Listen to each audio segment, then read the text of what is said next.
Watch as Labour politician abused and kicked out of pub by British public. Serious now. It was just another Saturday evening in a cozy London pub, the air thick with the scent of ale and the sounds of laughter. But as the clock struck 8, the atmosphere shifted. A familiar face stepped through the door, a prominent Labour politician known for his controversial statements and polarizing opinions. What happened next would leave both patrons and viewers stunned. As the politician entered, a hush fell over the crowd. Some eyes sparkled with recognition, while others narrowed with disdain. He was there to unwind, perhaps hoping for a quiet pint, but the energy in the room was anything but calm. Whispers spread like wildfire. What's he doing here? Did you hear what he said about the royal family last week? His presence alone ignited a simmering tension, a brewing storm of public sentiment that had been building for months. The politician had been at the center of a heated debate over the monarchy's future, and tonight the public was ready to confront him. As he settled into a corner booth, a group of locals, loyal patrons of the pub, exchanged glances. They had been discussing the politician's latest remarks just moments before he arrived. He thinks he can just stroll in here after what he said. One woman whispered, her voice laced with indignation. Suddenly, a brave soul, Mike, a lifelong Labour supporter, rose from his seat. Hey! We want to talk. He shouted, his voice cutting through the noise of clinking glasses. All eyes turned to the politician, and the tension in the room escalated. Would he engage, or would he ignore the mounting challenge? The politician's response was nonchalant, a casual wave as if to brush off the confrontation. But Mike wasn't having it. You can't just ignore us. You've been disrespecting the royal family, and we're not okay with that. The room held its breath. Gasps echoed as Mike's words hung in the air. As the debate intensified, voices rose, and the atmosphere grew electric. Emotions were raw. Some patrons supported Mike, while others defended the politician.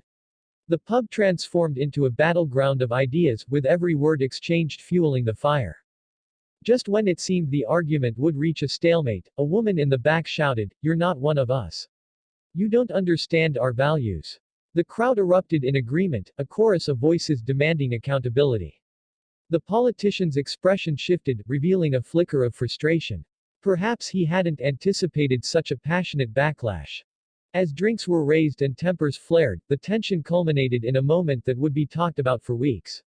A glass, perhaps thrown in a fit of rage or in a moment of misguided humor, shattered against the wall near the politician. "Get out! You're not welcome here!" echoed through the pub. The locals rallied, and the atmosphere turned hostile. With the crowd turning against him, the politician attempted to defend his stance, but his words fell flat amidst the cacophony of dissent. "I'm just here to enjoy a drink," he pleaded, but the crowd was relentless. "You've lost our respect," someone shouted, and within moments, the tension exploded into action. Bouncers stepped in, but it was the public who led the charge. "Out! Out!" they chanted, a powerful wave of voices pushing him toward the door.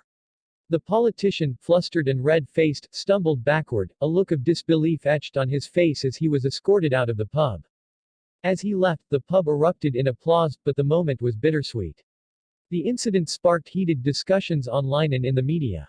Was this an isolated event, or a reflection of something deeper within British society? The royal family had always been a unifying symbol for many, but recent events had drawn sharp lines in the sand.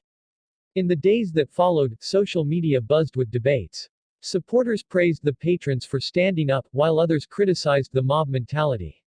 What did this incident mean for the future of the Labour Party? And how would the royal family respond to the ongoing turmoil?